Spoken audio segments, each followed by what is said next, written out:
What's up, guys? Welcome to Car Resurrection and part 2 of the GTO build. This is my GTO, looking not too bad, but just needs a polish. If you haven't seen part 1, you would have seen this car coming on a trailer as a surprise to me and a surprise to you of what it looked like. And yeah, it was my dream to start a channel, so to start a car restoration channel, and I'm fulfilling that dream. And this is the first build, the GTO, naturally aspirated GTO, but this could change to even being a single turbo build with a big turbo. So yeah. So in the last episode, you would have seen me cleaning out the previous crud and previous just crap from the old owner, and then gaining myself access to the fuel pump in the rear and taking the inlet manifold off to do a compression test, which if you watch part 1 you'll see how well that came out, showing it's a good engine. And I put new spark plugs in, ready to build this inlet manifold back together, and have now acquired the new O-rings, the new gaskets in order to do that. The new fuel ring gaskets and the inlet manifold gaskets in order to do this, and then finally gonna get this car started for the first time in I don't know how long. So that will be the main focus of this episode, building this inlet back together and trying to get this thing started. As you know, if you watch part 1, you'll know it was a non-runner, which I didn't know, so bit of a bummer. But hopefully in this episode I'm going to be working on getting this thing running today, or in this episode, part 2. Okay, so I'm going to get to work right now on taking this part of the inlet manifold out, giving it a clean up, putting the new gaskets in, taking the fuel injectors out, giving them a clean up, putting on the new gaskets for them and the O-rings, putting them all back together. And then I'll build it all back up with the parts I've taken off. There is one other thing I noticed in part 1 was the coil pack, which seems to be a bit of a wiry mess. So there's this thing here which I'm not quite sure where it's supposed to be, but I have to take it off and figure it out. And I've got some new coils, coil packs to go on. Looking inside them don't look too great, so that can affect it too. That can affect the spark, so I'll do that. And then after that I'll get to work on the fuel pump, which is in the back in the boot.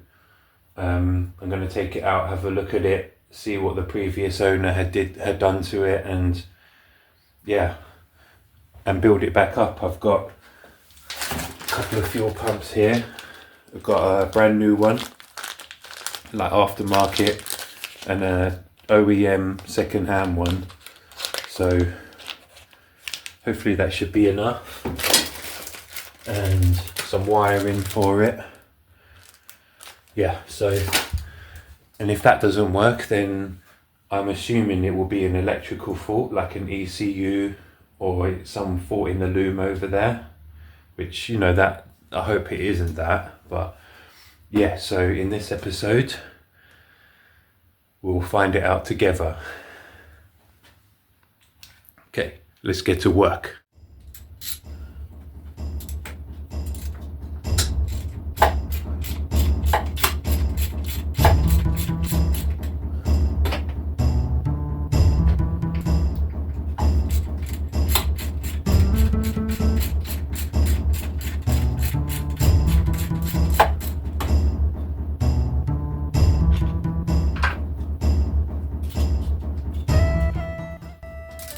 Basically guys, just cutting in here, you can see that the kind of core part of the inlet manifold between the two blocks is already installed with the fuel injectors. I did have lots of footage of me restoring them, giving them a clean up, changing the gaskets, the O-rings, cleaning up the fuel rails and reinstalling them using my POV head camera, but unfortunately the SD card snapped with all that footage on, so I've lost it all, which I do have another one on order.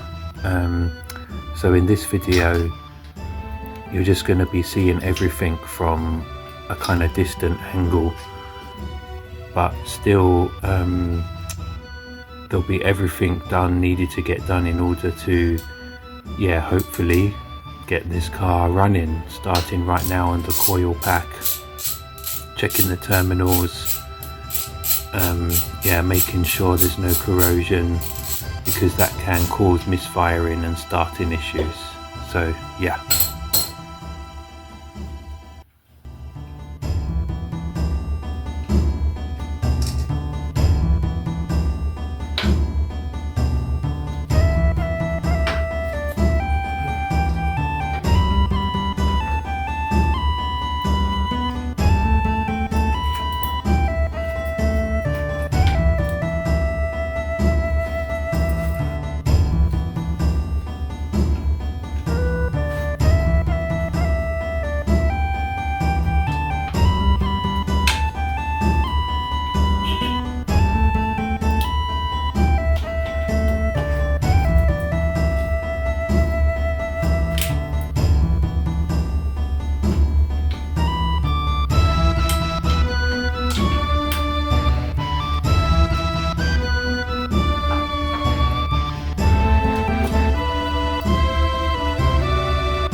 Just removed the coil pack and having a closer analysis now.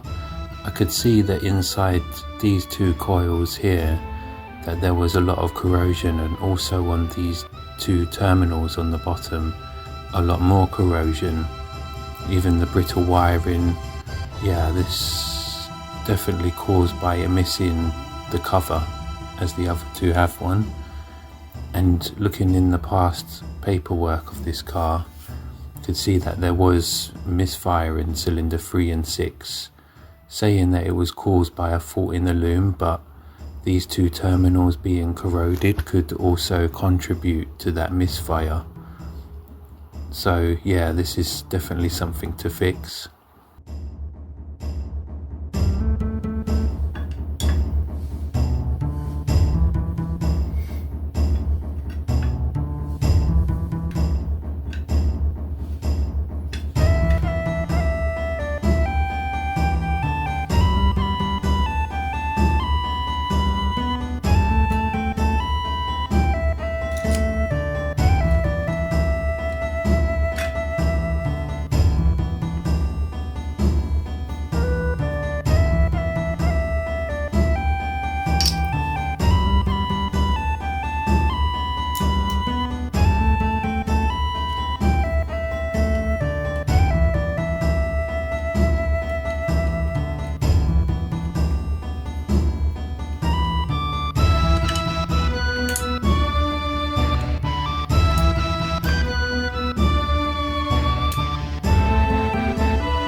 Right now I'm replacing each individual coil.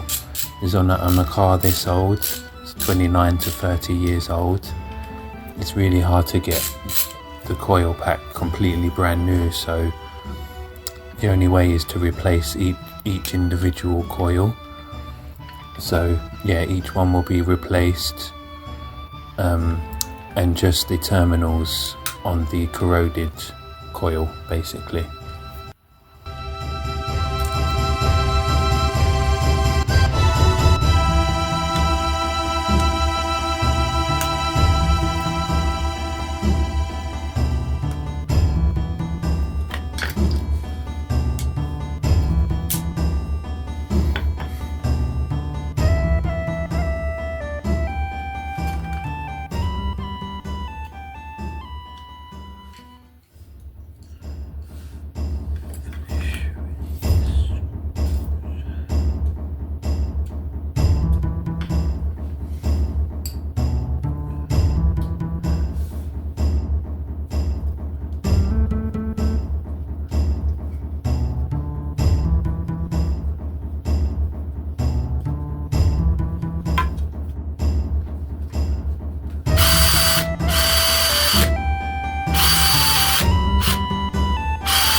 So I'm just now beginning the delicate fiddly job of just replacing these two terminals.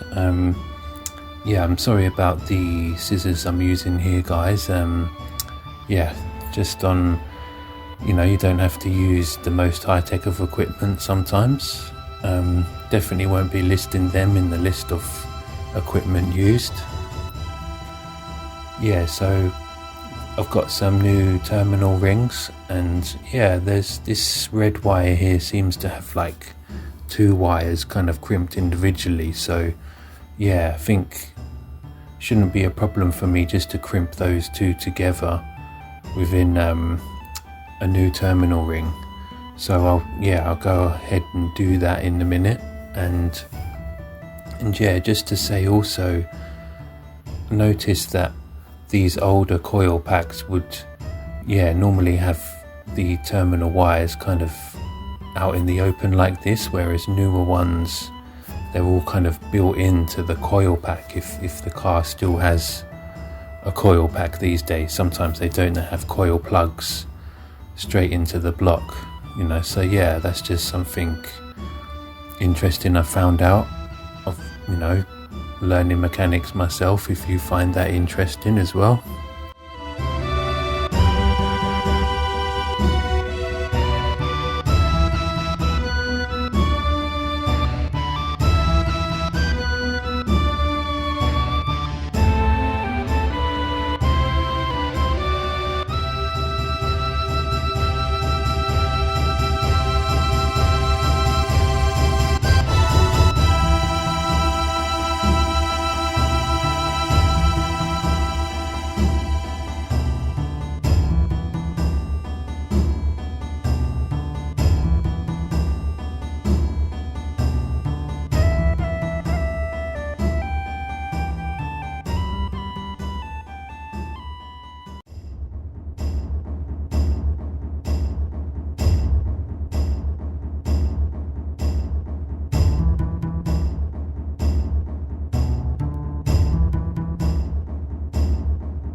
Just showing you guys a quick pic of this terminal cover.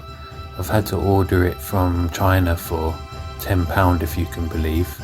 Shame that could have gone towards my cheeseburger and chips tonight. All done with the coil pack, as you can see, so that's ready to be installed. As you saw in the clip just gone, just done these two terminals, which were very corroded, and which is cylinder 3 and 6. When I looked in the history of the car, I could see that there was a misfire in those two cylinders. So yeah, that's funny that they were really corroded. That could have been the cause, So so the next jobs will be putting the spark leads in their place, the coil pack, the spark leads, then the inlet manifold back together, the throttle body, the air intake, and then almost ready to start. Then I'll get on to removing the fuel pump, have a look at that, see what's going on with it, and hopefully it's just the pump that needs changing, and I'll have a look at the terminals as well, just like I did with the coil pack.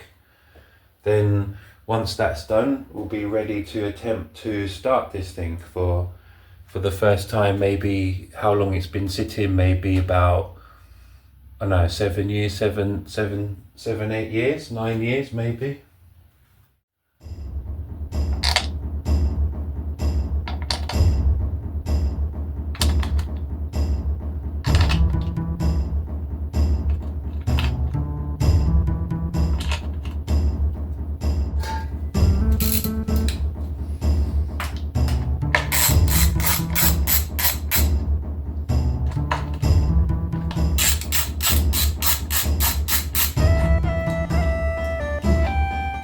Go!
So as I've been reinstalling these spark leads, I just seem to notice that they look a lot longer than when I look at pictures of this engine and how they should look.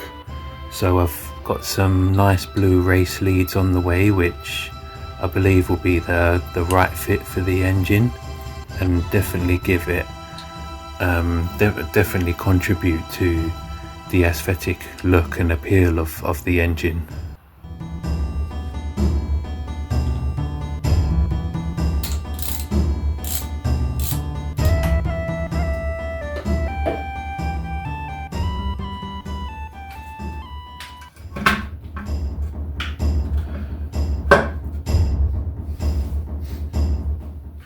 And on comes the intake manifold, looking now nice and shiny as a result of me cleaning it up with a wire wheel again.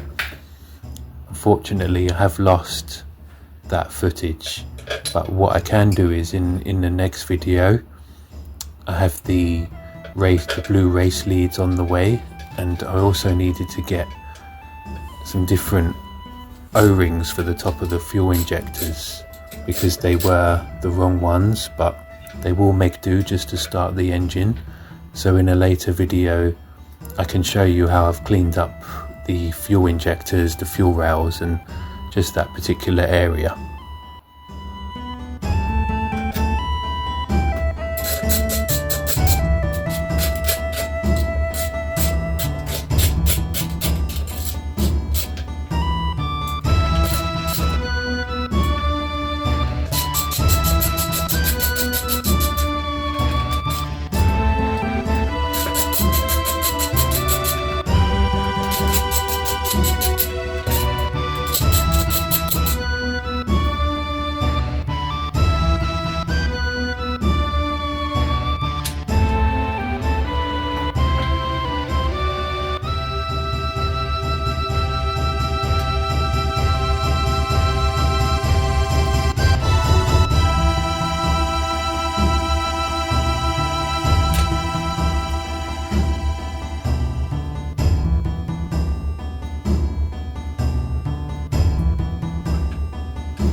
the engine is now put back together, the entire intake, the throttle body,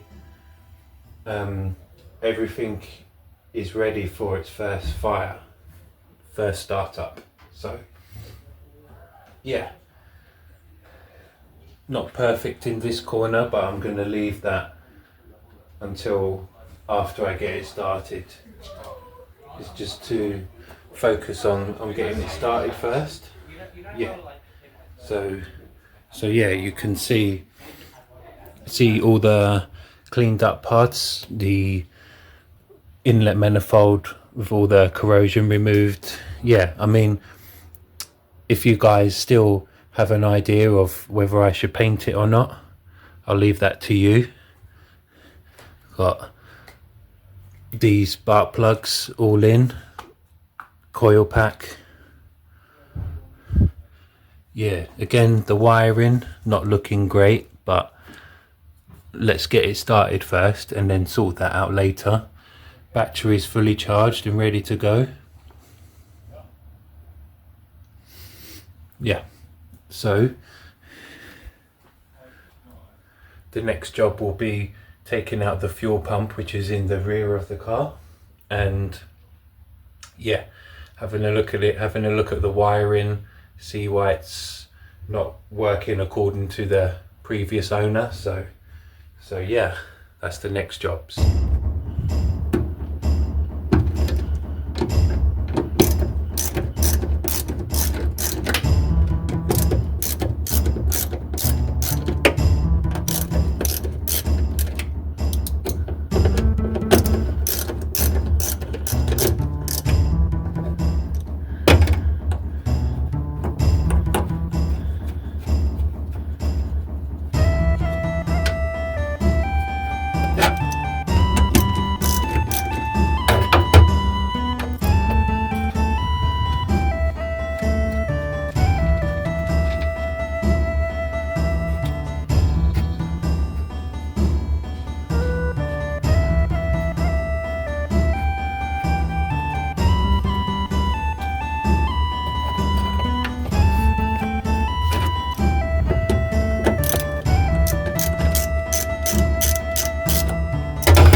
There she is.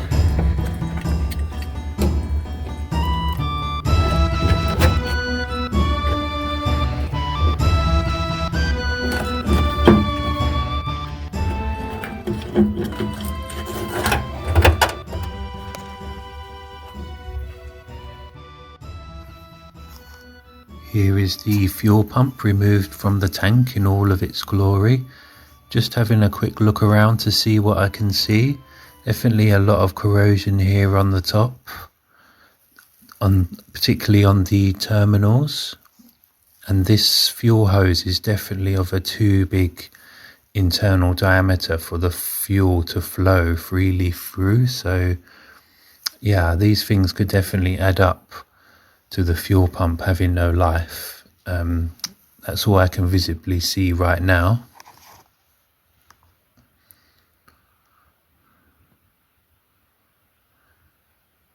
these terminals here as well, but these are more for the level gauge.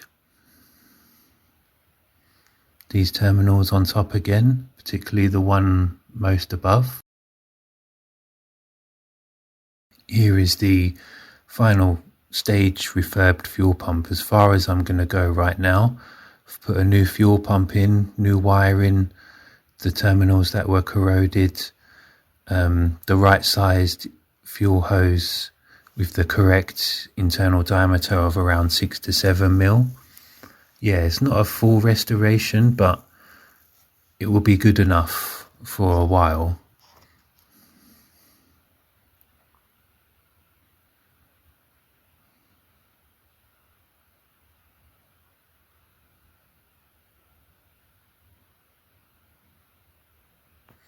Yeah, this one was really corroded with the boot over the top, the rubber boot, but that's fixed.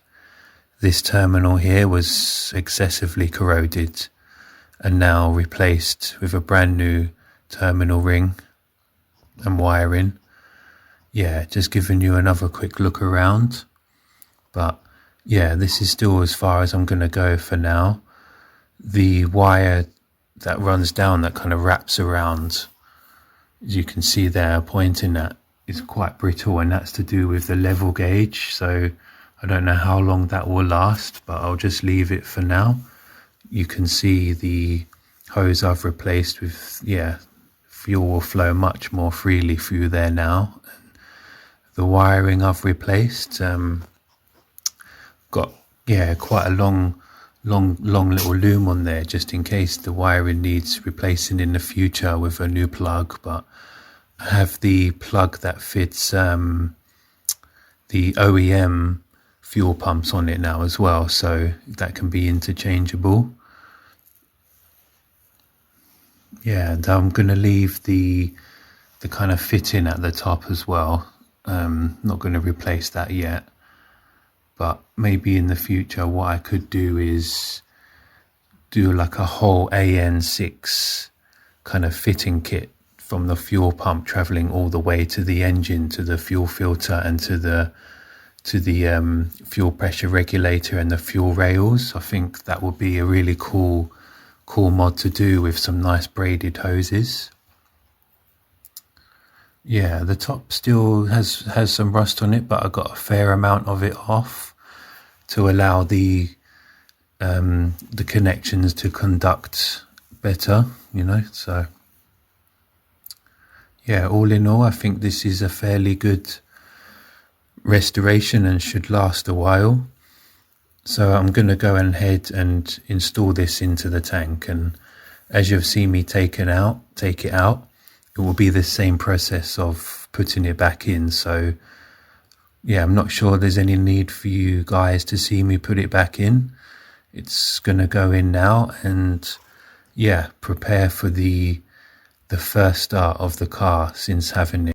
Part 2, the first reimagining. Lies! Lies, do you hear me? Give my creation! Ah!